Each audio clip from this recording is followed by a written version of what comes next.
Hello and welcome back to Kaizen classes. आज के अपने इस वीडियो लेक्चर में हम बुक लिस्ट के ऊपर बात करने वाले हैं और वो बुक लिस्ट संबंधित होगी उत्तराखंड पीसीएस की मेंस परीक्षा से। यानी जो बच्चे सितंबर में और दिसंबर में अपर पीसीएस में और लोअर पीसीएस में मेंस में शामिल होने जा रहे हैं, जिनको कट ऑफ का अंदाज़ा लग रहा है कि मैं कट ऑफ के आसपास पहुंच रहा हूं, उन बच्चों के लिए यहाँ पे एक बुक लिस्ट हमारी तरफ से दी जा रही है।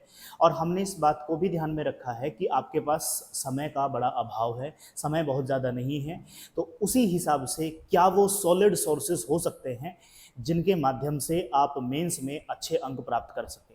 यहाँ पे हम आपको पहले ही क्लियर कर दें, अगर आपके पास अपने खुद के नोट्स हैं, किसी कोचिंग के नोट्स हैं, या पहले से आप कोई किताब पढ़ रहे हैं और आपको ठीक लग रहा है, आपको सवाल आप आसानी से लिख पा रहे हैं, तो फिर आपको इस समय कोई नई किताब पढ़ने की ज़रूरत नहीं है।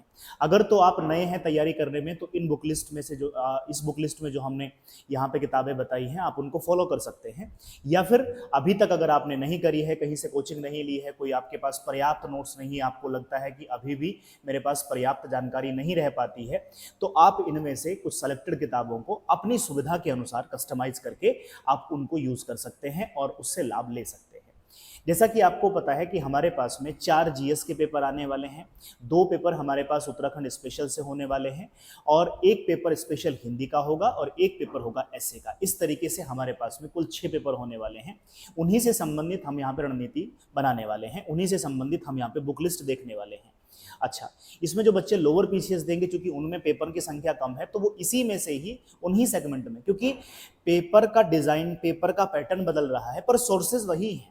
आप समझिए उस बात को कि सोर्सेज अभी भी वही हैं। अगर पहले हिस्ट्री को अलग से एक पेपर में दिया जाता था, ज्योग्राफी को अलग से एक पेपर में दिया जाता था, और इस बार उन्होंने हिस्ट्री, ज्योग्राफी, सोसाइटी उनको एक पेपर में कन्वर्ट कर दिया है, तो उससे कोई फर्क नहीं पड़ता है, क्योंकि हिस्ट्री पढ़ने के सोर्स आज भी वही है। तो सोर्सेज में कोई चेंज नहीं आया है, सोर्सेज लगभग वैसे से ही हैं।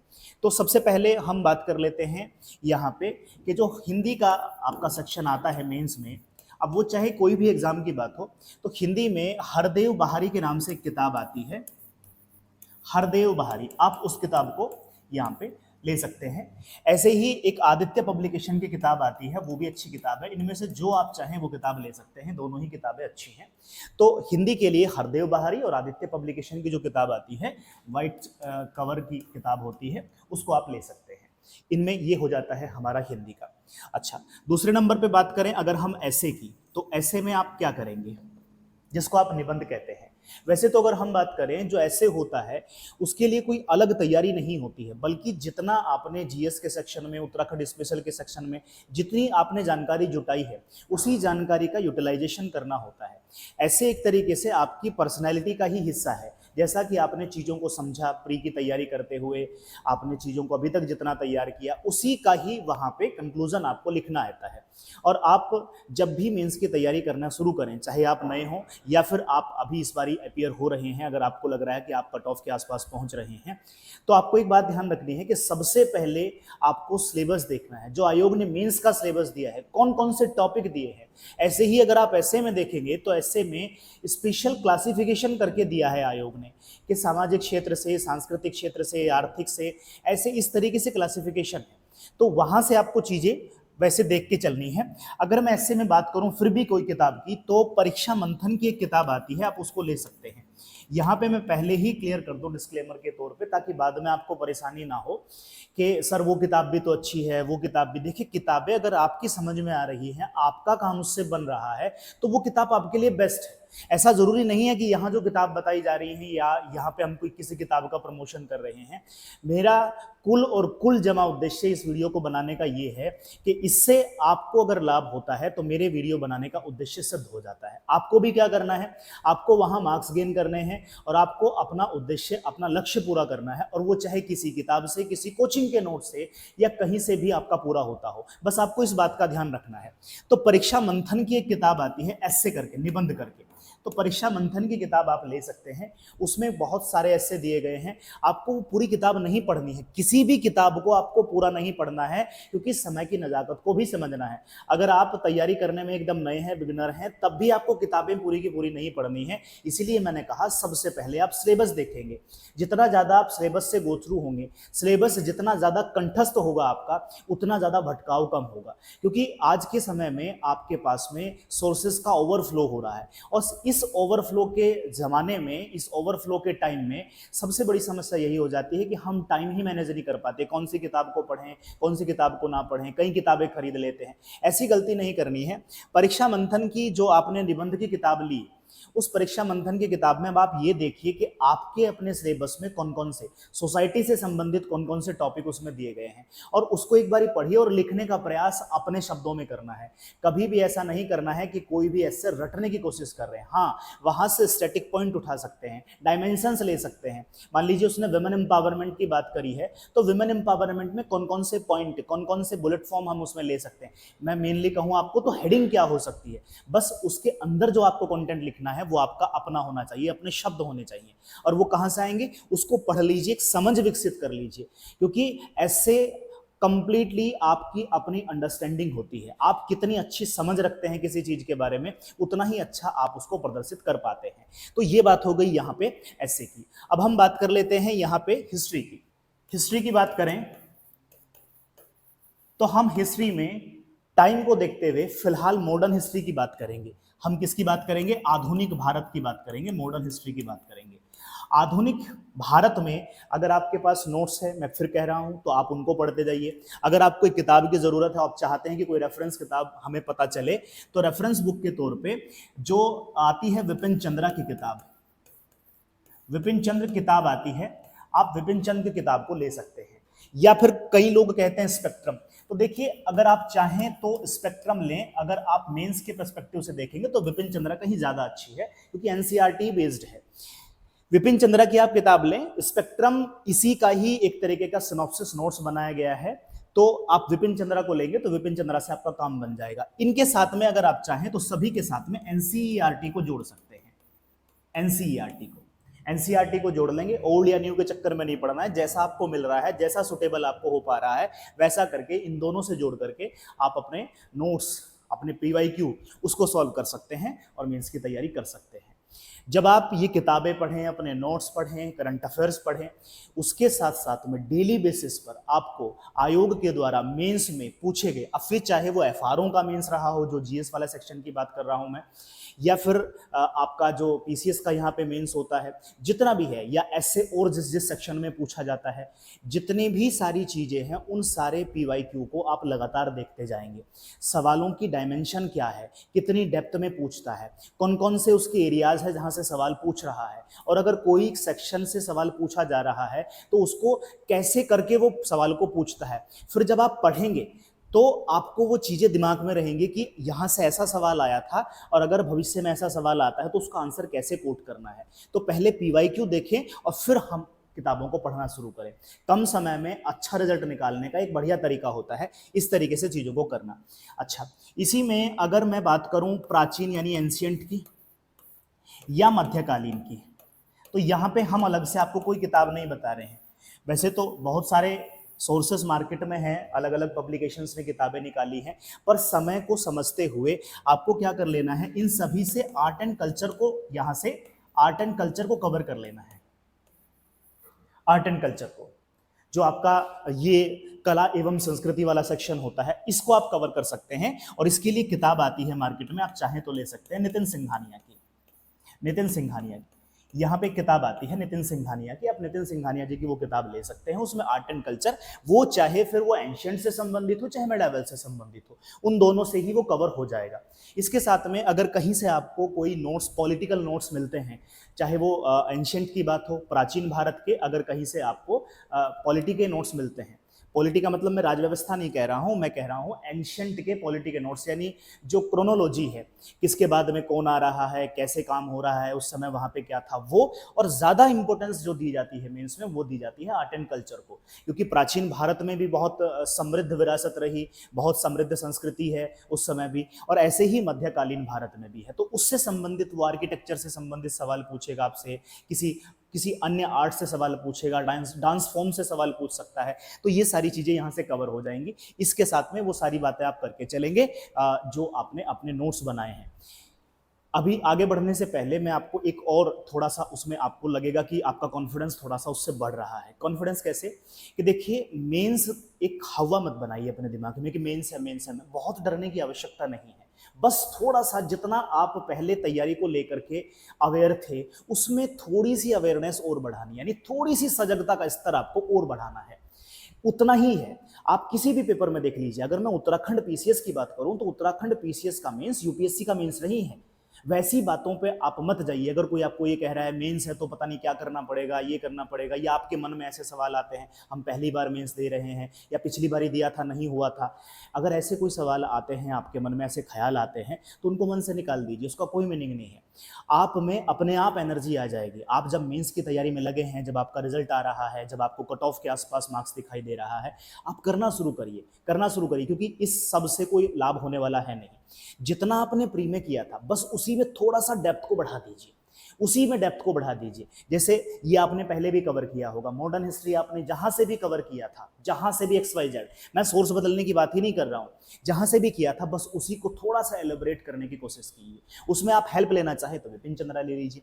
ऐसे ही इसमें ही आर्ट एंड कल्चर से संबंधित, चाहे वो उत्तराखंड की हो, चाहे नेशनल हो, आपने करी होगी तो नितिन सिंघानिया सर की, फिर मैं कह रहा हूं पूरी किताब ना पढ़ करके आप इसमें से वो सेक्शन निकालिए जो आयोग ने आपसे सिलेबस में दिया है, उसको आप कवर करेंगे। तो ये हो जाएगा हमारा हिस्ट्री वाला सेक्शन। देखिए, किताबें तो बहुत सारी है, मैं भी एक किताबों की लंबी चौड़ी सी लिस्ट बना के यहाँ खुश हो सकता हूँ कि मैंने बहुत बड़ी बात बता दी। ऐसा नहीं है, क्योंकि मेरा और आपका ऑब्जेक्टिव ये है नहीं कि हम एक दूसरे के सामने बहुत सुपीरियर बनने की कोशिश करें। हमारी कोशिश सिर्फ इतनी होनी चाहिए कि आपका सिलेक्शन हो, आप मेंस में अच्छे अंक प्राप्त करें। और जितना ज़्यादा चीज़ों को आप डेप्थ में पढ़ेंगे, जितना ज़्यादा आप चीज़ों को इस तरीके से एक्सपेंड करेंगे, हॉरिजॉन्टली एक्सपेंड करेंगे, उतना कम जानकारी आपको रहेगी। जितना ज़्यादा आप वर्टिकली चीज़ों में जाएंगे, उतनी ज़्यादा आपकी जानकारी, आपकी समझ वो बढ़ती जाएगी। और जितनी अच्छी समझ, अंडरस्टैंडिंग, जितनी अच्छी जानकारी आपको होगी, उसका पूरा पूरा लाभ कल जब आप इंटरव्यू देने जाएंगे तब भी आपको मिलने वाला है। तो बहुत सोर्सेज से बचें, बहुत किताबें इकट्ठे करने से बचें, इस पे आप फोकस रहें। आगे बढ़ें तो हम बात कर सकते हैं भूगोल पे कि हमें ज्योग्राफी के लिए क्या करना है। तो देखिए, भूगोल में अच्छा है कि आप एनसीईआरटी ले लें, उसमें अच्छा सोर्स है एनसीईआरटी। एनसीईआरटी में बहुत कुछ, लगभग अगर आप ढंग से एनसीईआरटी को पढ़ते हैं तो भूगोल का 70% हिस्सा तक आप कवर कर सकते हैं, वो भी मेंस के पर्सपेक्टिव से। तो एनसीईआरटी इसमें मस्ट है। अगर आपके पास समय कम हो, मैं कह रहा हूं अगर समय कम हो, समय कम हो तो केवल 11th और 12th की एनसीईआरटी आप पढ़ें। बट अगर आपको लगता है कि मैंने पहले एनसीईआरटी पढ़ी थी, या मेरे पास समय है, मैंने और चीज़ों को कवर कर लिया है, तो आप 6 to 12 की एनसीईआरटी पढ़ सकते हैं। कक्षा 6 से कक्षा 12 तक की ओल्ड न्यू जैसी आपको मिल रही हैं उसको कवर कर लें। इसके साथ में कई सारी किताबें आती हैं, आप जो चाहें वो ले सकते हैं, आपकी इच्छा पे है। यहाँ पे अगर मैं भारत के भूगोल की बात करूं तो एक पेरियार के नाम से एक किताब आती है, पेरियार, भारत का भूगोल। पेरियार कोने में लिखा रहता है भारत का भूगोल, वो किताब आती है, वो भी किताब बहुत अच्छी है, उन्होंने बहुत अच्छे से उसको किया है, आप चाहें तो उसको ले सकते हैं। इसके अलावा आप देखेंगे कुछ लोग, जैसे इंग्लिश मीडियम की बात है तो सविंदर सिंह की किताब आती है, फिजिकल ज्योग्राफी भी है, अलग अलग तरीके की ज्योग्राफी आप हॉलिस्टिकली ले लेंगे, एक कोई एक ज्योग्राफी जिसमें आपका कवर हो जाए। ऐसे ही महेश बनवाल की किताब आती है, आप उसको भी ले सकते हैं। तो हिंदी वाले या तो पेरियार ले लें या तो महेश बनवाल ले लें। इंग्लिश मीडियम में सविंदर सिंह अच्छी है तो इंग्लिश मीडियम में आप सविंदर सिंह ले सकते हैं। मस्ट है कि आप एनसीईआरटी जरूर पढ़ें। अगर आप एनसीईआरटी को अच्छे से कवर कर लेते हैं और उनमें से कोई भी एक किताब, तीनों खरीदने की गलती ना करें, फिर मैं कह रहा हूँ सोर्सेज कम से कम रखेंगे अपने, तो एक कोई किताब ले लीजिए। अगर भारत पे आप फोकस करना चाहते हैं तो पेरियार भारत के भूगोल में आती है। ऐसे ही महेश बनवाल की दोनों है, विश्व का भूगोल भी है और भारत का भूगोल भी है। जहां से आपने भूगोल पहले कवर किया था बस उसी को डेप्थ में पढ़ने की कोशिश करिए, थोड़ा थोड़ा सा। अगर कहीं पे महान भ्रंश घाटी है तो महान भ्रंश घाटी बनने का कारण क्या है, थोड़ा सा इस तरीके से सवालों को आप करना, सॉल्व करना शुरू करेंगे तो आपको चीजें क्लियर होती जाएंगी।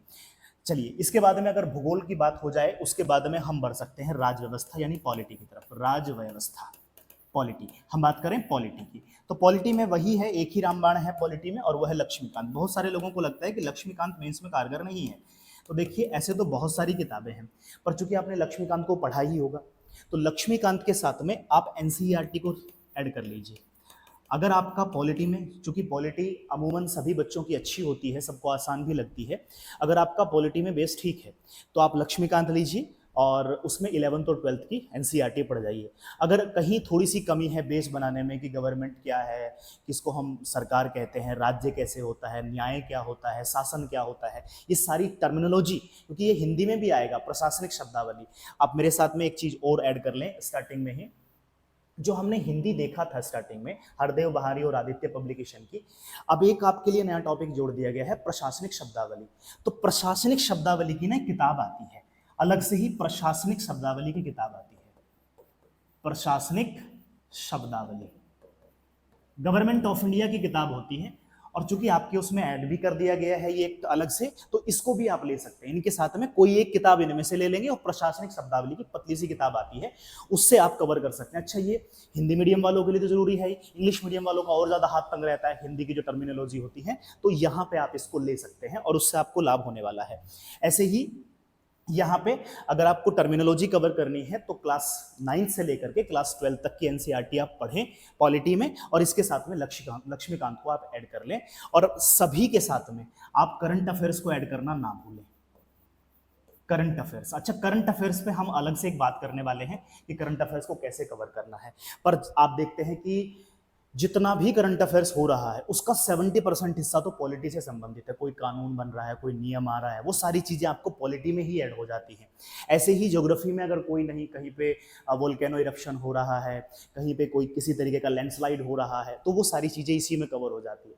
जब आप ज्योग्राफी को पढ़ें, जिस समय आप ज्योग्राफी को पढ़ें उसी समय डिजास्टर मैनेजमेंट को पढ़ने की कोशिश करें, क्योंकि अलग अलग अगर आप बांट के पढ़ेंगे तो समय का अभाव यकीनन आपके सामने रहने वाला है। और अभी क्या 3 महीने 4 महीने या 2 महीने के समय को ही हम कम समय क्यों कहें, आप पिछले 1 साल से लगे हुए हैं या जो आगे 1 साल के बाद में तैयारी करेंगे उनके पास भी समय कम हो जाता है, क्योंकि मेंस अपने आप में एक महासागर जैसा है, ये कभी पूरा नहीं हो सकता।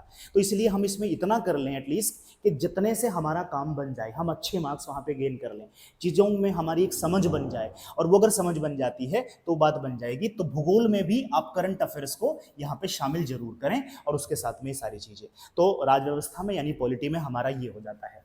इसके बाद में हम बात कर लेते हैं यहाँ पे अर्थव्यवस्था की, यानी इकोनॉमी की। अर्थव्यवस्था, इकोनॉमी में आपको क्या करना है, इकोनॉमी में अगर आप इंग्लिश मीडियम से हैं तो आप रमेश सिंह ले सकते हैं, हिंदी मीडियम से हैं तो आप नितिन सिंघानिया की जो अर्थव्यवस्था की किताब आती है आप उसको ले सकते हैं, यानी नितिन सिंघानिया की जो किताब आती है आप उसको ले सकते हैं हिंदी में। इंग्लिश में आप रमेश सिंह को ले सकते हैं, रमेश सिंह को पढ़ सकते हैं। इसके साथ में आप एनसीईआरटी को जरूर पढ़ें, एनसीईआरटी को जरूर पढ़ें, एनसीईआरटी मस्ट है। इसके साथ में एनसीईआरटी 9th और 10th की एनसीईआरटी पढ़नी है। 11th की एनसीईआरटी आपको नहीं पढ़नी है, क्योंकि 11th की एनसीईआरटी में माइक्रो इकोनॉमिक्स दिया गया है, और आपके सिलेबस में माइक्रो इकोनॉमिक्स नहीं होता, आपके सिलेबस में होता है मैक्रो इकोनॉमिक्स। तो आप 9th 10th और 12th में मैक्रो इकोनॉमिक्स के बारे में दिया गया है, तो मैक्रो इकोनॉमिक्स को आपको पढ़ना है, और उसमें बहुत अच्छे से समझाया है जीडीपी से जीएनपी, एनएनपी, राष्ट्रीय आय क्या है वगैरह वगैरह, किस तरीके से ग्लोबलाइजेशन का दौर है, वो सारी चीज़ें इसमें आराम से समझाई गई हैं। उन सारी चीज़ों को आप देख सकते हैं। तो एनसीईआरटी 9 से 10 तक पढ़ लें, 9 10 पढ़ें, उसके बाद 11th को स्किप करके 12th पढ़ें, और इसके साथ में कोई भी एक रेफरेंस बुक। अच्छा, अर्थव्यवस्था में मेंस की जब बात करते हैं तो इसमें ज़्यादातर सवाल आते हैं करंट अफेयर्स से, तो यहाँ भी हमारे लिए करंट अफेयर्स जो है वो महत्वपूर्ण हो जाता है। करंट अफेयर्स में क्या, करंट अफेयर्स में यहाँ आपको पढ़ना है, एक तो पढ़ना है बजट। करंट अफेयर्स में पहला काम तो करना है आपको बजट पढ़ना है। बजट किसका, बजट में दोनों बजट आप पढ़ते चलेंगे। बजट में चाहे वो नेशनल बजट की बात हो और चाहे वो उत्तराखंड के बजट की बात हो, उत्तराखंड का बजट हो या नेशनल बजट हो, दोनों ही बजट आपको यहाँ पे कवर कर लेने हैं। इसके साथ में बजट के साथ में आप पढ़ेंगे इकोनॉमिक सर्वे। इकोनॉमिक सर्वे में भी दोनों पढ़ेंगे, वो हमारा नेशनल भी है और हमारा उत्तराखंड स्पेशल का भी है, दोनों के दोनों इकोनॉमिक सर्वे पढ़ेंगे। इसके अलावा जैसे आरबीआई की मॉनेटरी पॉलिसी क्या चेंज कर रहा है, रेपो दर क्या है वगैरह वगैरह, वो सारी चीज़ें पढ़ लेनी है। नीति आयोग ने कोई रिपोर्ट पब्लिश करी है, वर्ल्ड बैंक की कोई रिपोर्ट है, आईएमएफ की कोई रिपोर्ट है, तो ये रिपोर्ट्स भी यहाँ महत्वपूर्ण होते हैं। यानी जितने हमारे सूचकांक वगैरह है उनमें भी आप देखें भुखमरी में क्या हाल है हमारा, प्रसन्नता सूचकांक में क्या हाल है ना, भ्रष्टाचार में क्या है। इससे क्या होता है कि जब आप लिख रहे होते हैं तो आप इन चीज़ों को एड ऑन उसमें करते चलें। करंट अफेयर्स को आपके स्टैटिक में कैसे ऐड करना है ये भी एक आर्ट होती है। आप अगर लिख रहे हैं तो उसको ऐड ऑन करने की कोशिश करते चलें। कोई भी बच्चा ऐसी गलती ना करे, मैं मान के चल रहा हूं कि आप ऐसी गलती नहीं कर रहे होंगे। अगर आप कर रहे हैं तो समय रहते उसमें सुधार करें। कैसी गलती? कि आप पहले तैयार करेंगे, जैसे कि बहुत सारे बच्चे करते हैं, पहले हम मेंस को तैयार करते हैं और लास्ट के कुछ टाइम पे हम लिखने की प्रैक्टिस करेंगे, या फिर हम 1 या 2 आंसर डेली में लिख पा रहे हैं। देखिए मेंस से बहुत दूरी बनती जा रही है आपकी। आपको क्या करना है, डेली बेसिस पर कहीं कहीं घंटे प्रैक्टिस करनी है। आप जितना अच्छा लिखना सीख जाएंगे उतना अच्छा आप वहाँ पे परफॉर्म कर पाएंगे। अब आप कहेंगे कि पहले जानकारी तो जुटा लें, तो देखिए जानकारी में आप मेन चीज़ें वहाँ से उठाइए। जैसे आपने इकोनॉमिक सर्वे लिया, इकोनॉमिक सर्वे से संबंधित आपने डेटा लिया, पिछले साल इकोनॉमिक सर्वे से या बजट से कोई सवाल है, उसको इस डेटा के साथ में रिप्लेस करके सवाल बनाने की कोशिश करिए। ज़्यादातर पेपर आपका, पूरे पेपर की बात कर रहा हूँ मैं, किसी पेपर की नहीं, हिंदी को और एसए को छोड़ करके, बाकी चाहे वो उत्तराखंड स्पेशल के 2 पेपर हो या 4 पेपर हमारे जीएस वाले सेक्शन के हैं, उसमें एथिक्स वाला वो भी करंट अफेयर्स है यकीनन में, तो वो भी एथिक्स वाला पेपर जो है वो भी करंट अफेयर्स पे ही बेस्ड होने वाला है। तो उसमें से 3 पेपर तो कम से कम जीएस के और 2 पेपर उत्तराखंड स्पेशल के, ये पूरे के पूरे पेपर आप देखेंगे, इसके 60 to 65% हिस्से में करंट अफेयर्स पर आधारित सवाल होने वाले हैं। लोअर पीसीएस हो चाहे अपर पीसीएस हो, करंट अफेयर्स से ही संबंधित सवाल आते हैं। अच्छा, इस बात के मर्म को समझिए, क्यों हो रहा है ऐसा? क्योंकि देखिए आप में से बहुत सारे बच्चे हैं जिनका इस बारी सिलेक्शन हुआ, या मतलब जो इस बारी मेंस में अपियर होंगे। आप सबका बैकग्राउंड अलग है, कोई कॉमर्स से आता है, कोई आर्ट्स बैकग्राउंड से आता है, कोई साइंस बैकग्राउंड से आता है, कोई इंजीनियरिंग बैकग्राउंड से आता है, या अलग अलग तरीके के सबके बैकग्राउंड है। और आप सबके बैकग्राउंड एक है, पेपर एक। अगर मुझे एक पेपर बनाना हो तो मैं क्या चीज़ ध्यान में रखूंगा, क्योंकि अगर मैंने इकोनॉमिक्स से ज़्यादा पूछ लिया तो उस बच्चे को ज़्यादा लाभ हो जाएगा जो कॉमर्स वाले सेक्शन से रहा है। मैंने इतिहास से या भूगोल से ज़्यादा सेक्शन पूछ लिए तो हो सकता है कि आर्ट्स बैकग्राउंड वाला बच्चा ज़्यादा कर ले जाए। मैंने साइंस एंड टेक्स से सवाल ज़्यादा पूछ लिया तो साइंस वाले सेक्शन में ज़्यादा हो जाएगा। तो ऐसे में जब आयोग पेपर बनाता है, पेपर सेटर जब पेपर सेट करता है, तो वो इस बात का ध्यान रखता है कि मैं इस तरीके से पेपर बनाऊं कि वो सभी के लिए ओवरऑल सटीक बैठे। और उसमें करंट अफेयर्स एक ऐसा टॉपिक है, करंट अफेयर्स एक ऐसा सेगमेंट है जो सभी के लिए इक्वल होता है, सभी के लिए उतना ही नया और उतना ही पुराना और उतना ही हैबिचुअल उसमें आदमी हुआ रहता है। तो इसीलिए करंट अफेयर बेस्ड सवाल पूछा जाता है। हाँ, उसको स्टैटिक्स से जरूर जोड़ेगा। अब आपसे प्योरली करंट अफेयर्स नहीं पूछेगा, आपसे अपेक्षा करेगा अगर कोई सवाल आपको प्रथम दृष्टया आपको वहां पे ऐसा दिखाई भी देता है कि ये तो करंट अफेयर्स का सवाल है, तो उसमें केवल करंट अफेयर्स लिखने की गलती नहीं करनी, उसको कहीं ना कहीं स्टैटिक्स से जोड़ने का प्रयास आप जरूर करेंगे। तो ये हो जाता है हमारा, यहाँ पे हमने देखा इकोनॉमी का सेक्शन। इकोनॉमी के सेक्शन के बाद में अब बात कर लेते हैं साइंस एंड टेक की। साइंस एंड टेक ये भी कंप्लीटली आप देखेंगे, साइंस एंड टेक्नोलॉजी का जो पोर्शन है ये भी पूरा का पूरा अगर आप देखेंगे करंट अफेयर बेस्ड है। Nano technology, biotechnology, defence technology, जितना भी हमारा मिशन आजकल इसरो के द्वारा लॉन्च किया जा रहा है, वो सारी बातें यहाँ पे आपसे टेक्नोलॉजी के संदर्भ में पूछी जाएगी। सामान्य विज्ञान में बहुत कम सवाल आते हैं, तो सामान्य विज्ञान में आपने जो भी किताब सामान्य विज्ञान के लिए, जनरल साइंस के लिए जो भी आपने प्री में पढ़ी थी उसी की थोड़ी सी डेप्थ में चले जाएं कि अगर ऐसा होता है तो क्या होगा, ऐसा होता है तो क्या होगा। अगर आपके पास कोई किताब नहीं है तो आप देख सकते हैं कि परीक्षा वाणी की एक विज्ञान करके किताब आती है, परीक्षा वाणी की सामान्य विज्ञान, आप परीक्षा वाणी की वो किताब ले सकते हैं, या फिर लूसेंट की भी सामान्य विज्ञान के नाम से किताब आती है। ज़्यादातर चीज़ें उसमें वन लाइनर है, नो डाउट, पर आपको क्या करना है, उन्हीं चीज़ों को, उन्हीं पॉइंट्स को थोड़ा थोड़ा सा एलेबोरेट करके अपने आप को सजाना है। क्योंकि ऐसा नहीं है आपको वहाँ के 200 शब्दों में, 250 शब्दों में लिखना है, 50-50 शब्दों का भी है, 100 शब्दों का भी है। तो बस लिखने की एक आर्ट आनी चाहिए आपको। छोटी सी जानकारी को किस तरीके से एलेबोरेट करना है, कैसे उससे अच्छे तरीके से परोसना है, वो कला सीखनी है। उसके लिए जो बेसिक चाहिए वो यहाँ से बन जाएगा। फिर मैं कह रहा हूँ किताबें तो बहुत सारी हो सकती हैं, पर चूंकि हमें समय की नज़ाकत को भी समझना है, तो ऐसे में ये किताब आपके लिए पर्याप्त हो सकती है। अब एक बात कर लेते हैं, यहाँ पे हमारा जो एथिक्स वाला सेक्शन रहता है, एथिक्स वाला जो सेक्शन होता है, नीति शास्त्र वाला जो सेक्शन है, 4th पेपर जो है हमारा, उसमें वो मैंने कहा कि वो आपकी अंडरस्टैंडिंग का पेपर है, आप कैसे चीज़ों को समझते हैं। अभी तक के तीनों पेपर जो थे, GS first, GS second, GS third, ये सब के सब आपकी नॉलेज के पेपर थे, आपको जानकारी है तो आप लिख पा रहे हैं। एथिक्स का जो पेपर होता है, ये पेपर जो है वो आपकी अंडरस्टैंडिंग का, आपकी समझ का है। आपको वहाँ पे सिचुएशन दी जाती है, तो जितना आपने चीज़ों को समझा है तो उसी से आप इस पेपर को बना पाते हैं। फिर भी कुछ इसमें फंडामेंटल्स तो जरूर होंगे, तो उस फंडामेंटल्स के लिए टाटा मैग्रो हिल्स की किताब आती है, टाटा मैग्रो हिल्स की, अतुल गर्ग सर की किताब है, तो वो किताब आप ले सकते हैं, हिंदी इंग्लिश में मिल जाएगी आपको, अतुल गर्ग सर की किताब, उससे आप बना सकते हैं। अगर आप हिंदी मीडियम से हैं, अगर आप हिंदी मीडियम से हैं तो हिंदी मीडियम में आपको क्या करना है, एक तो आपका जो एस्से वाला सेक्शन है, क्योंकि आप में से 90% जो एस्पिरेंट हैं यहाँ पे, 90% की जो मातृभाषा है या जो कॉमन लैंग्वेज है वो हिंदी है, और जो आपका एस्से है वो सब कुछ क्या है, वो केवल और केवल आपकी पर्सनैलिटी का हिस्सा है। आप कैसे चीज़ों को सोचते हैं, कैसे चीज़ों को देखते हैं, क्या नज़रिया है आपको चीज़ों के प्रति, उसी को प्रदर्शित करता है, और वही आप अपनी कॉपी में लिख रहे होंगे।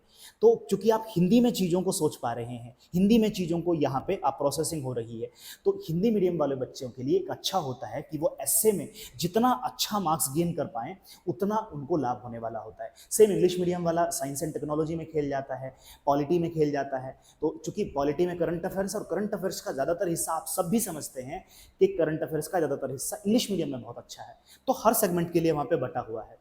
ऐसे ही जैसे एथिक्स वाला सेक्शन है, इस वाले सेक्शन में भी हिंदी मीडियम वालों को काफ़ी लाभ हो सकता है अगर वो चाहें तो। ऐसे ही उत्तराखंड स्पेशल है, हिंदी स्पेशल का जो पेपर है, ये वो कुछ सेगमेंट हैं जिनमें आप अच्छा कर सकते हैं, जिनमें आप लीड ले सकते हैं, क्योंकि ये कंपटीशन है। ऐसा नहीं है कि सब यहाँ कोई यूनिवर्सिटी का पेपर दे रहे हैं कि सब पास हो जाएंगे, कंपटीशन है। आपको देखना पड़ेगा कि आपका जो कॉम्पिटिटर है आप उससे किस सेगमेंट में बेहतर हो सकते हैं, क्योंकि ऐसा जरूरी नहीं है कि आप सभी सेगमेंट में हर दूसरे से बेहतर हो ना।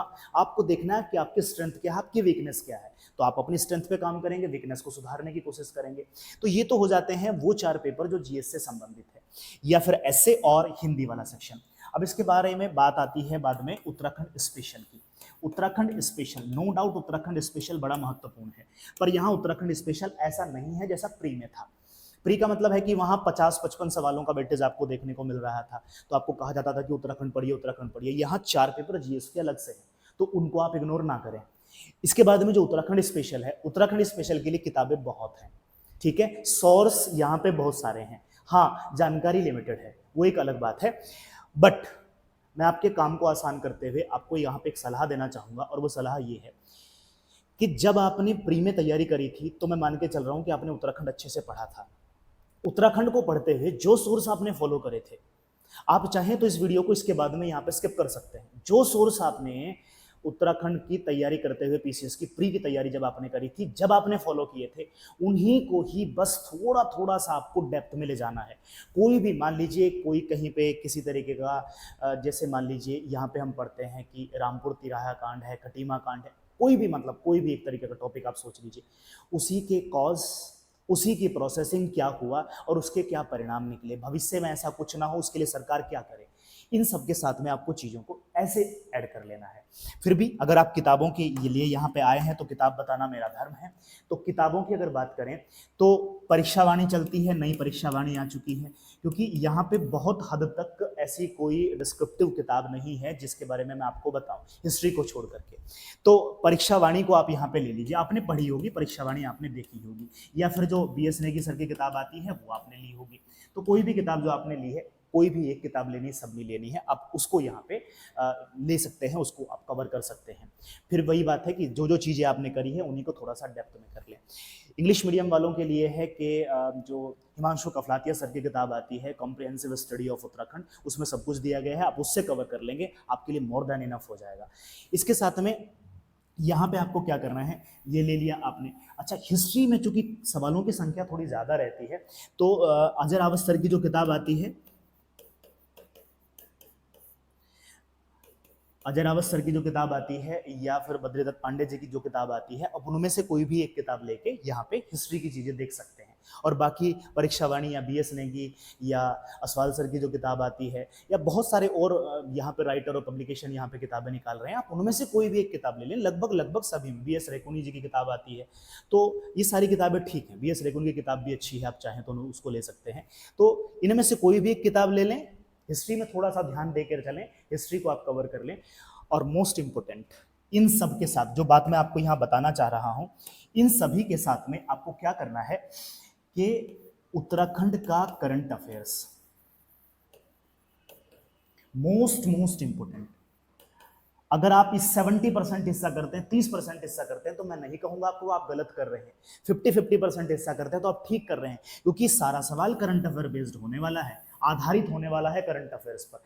अगर आपको उतनी जानकारी है जितनी आपने प्री निकालने के लिए करी थी, जब आपने प्री के लिए पढ़ा था, उस जानकारी में अगर आप 10 से 20% हिस्सा बढ़ा देते हैं, केवल 10 से 20% हिस्सा, आपका काम हो जाएगा। आपने उसके लिए हिस्ट्री भी पढ़ी थी, आपने उसके लिए ज्योग्राफी भी पढ़ी थी, इसलिए मैं यहाँ पे अलग अलग क्लासिफिकेशन नहीं कर रहा हूँ कि पॉलिटी के लिए क्या पढ़ें। उत्तराखंड की पॉलिटी सेम है, सेम चीजें हैं, ज्योग्राफी वही है, बस क्या है, दर्रे नदियाँ, वो थोड़ा सा डिटेल है, वो आपने पहले से पढ़ा हुआ है, उसमें आप कुछ नहीं कर सकते। नदी के निकलने का, ग्लेशियर के पिघलने का, पहाड़ के बनने का जो क्रम पहले था वही यहाँ है, तो आपने जो भूगोल में वहां पढ़ा था वही चीजें हैं। हिस्ट्री अलग हो जाती है, हिस्ट्री के लिए मैंने बताया बद्रीदत्त पांडे जी की किताब आती है, या जरावत आती है, और भी बहुत सारी किताबें आप चाहें तो ले लें, मेरे हिसाब से ये अपने आप में पर्याप्त होगी। उसके साथ में करंट अफेयर्स।